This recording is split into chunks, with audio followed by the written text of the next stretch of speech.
कहाणी दिव्यांच्या अमावस्येची। ऐका दीपकांनो तुमची कहाणी। आटपाट नगर होते, तिथे एक राजा होता। त्याला एक सून होती। तिने एके दिवशी घरातला पदार्थ स्वतः खाल्ला आणि उंदरांवर आळ घातला। आपल्यावरचा प्रमाद टाळला। इकडे उंदरांनी विचार केला, आपल्यावर उगाच आळ आहे, तेव्हा आपण तिचा सूड घ्यावा। असा सर्वांनी विचार केला।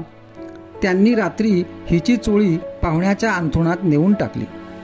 दुसरे दिवशी हिची फजिती झाली।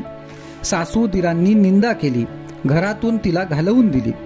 हिचा रोजचा नेम असे, रोज दिवे घासावे, तेल वात करावी, ते स्वतः लावावे, खडी साखरेने त्याच्या ज्योती साराव्या, दिव्यांच्या अवसेच्या दिवशी त्यांना चांगला नैवेद्य दाखवावा। त्याचप्रमाणे ही घरातून निघाल्यावर ते बंद पडले।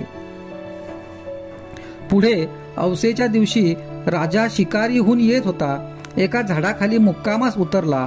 तिथे याच्या दृष्टीस एक चमत्कार पडला। आपले सर्व गावातले दिवे अदृश्य रूप धारण करून झाडावर येऊन बसले आहेत, एकमेकांपाशी गोष्टी करीत आहेत। कोणाच्या घरी जेवावयात काय केले होते, कशी कशी पूजा मिळाली वगैरे चौकशी चालली आहे। सर्वांनी आपापल्या घरी घडलेली हकीकत सांगितली।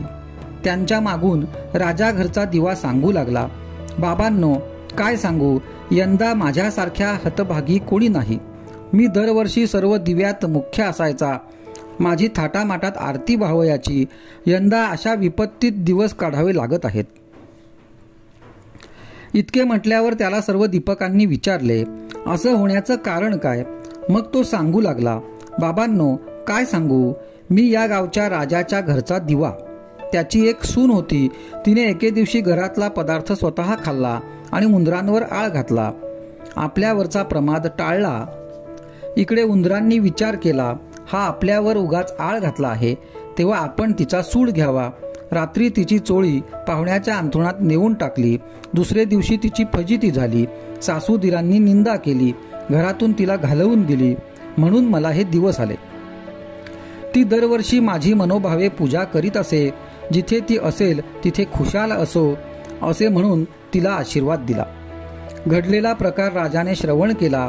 आपल्या सुनेचा अपराध नाही अशी त्याची खात्री झाली। घरी आला, कोणी प्रत्यक्ष पाहिले आहे काय म्हणून चौकशी केली। तिला मेणा पाठवून घरी आणली, झाल्या गोष्टीची क्षमा मागितली, साऱ्या घरात मुक्त्यारी दिली। ती सुखाने रामराज्य करू लागली।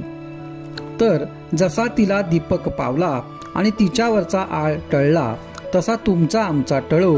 ही 60 उत्तरांची कहाणी 5 उत्तरी सुफळ संपूर्ण।